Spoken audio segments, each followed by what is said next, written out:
Noong isinilang ka ng iyong ina mag-isa lang siya. Kahit na ganon, nabunga ka ng hindi wagas na pag-ibig ng iyong ama napakasaya niya. Sa iyong pagtulog ang iyong ina ay hindi alam kung ano ang gagawin. Tuwing gabi gumigising ito sa paghahalo ng gatas mo. Sa kaunting tulog kinailangan niyang gumising para makahanap ng ikinabubuhay niyo. Ngayon malaki ka na hinahanap ang taong wala. Ang iyong ina ay hindi alam kung ano ang gagawin kundi ang pagtulo ng luha. Bigla kang nagbago naging matigas ang iyong ulo. At ang mga payo niya sinaway mo.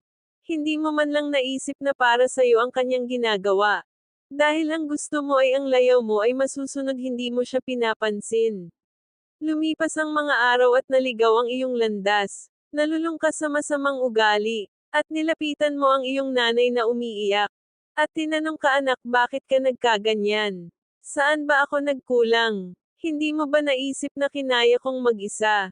Magampanan lang ang pagiging ama at ina. At ang iyong mga mata ay biglang lumuha ng hindi mo napapansin. Pagsisisi ang nasa isip mo nalaman mong ikaw ay nagkamali.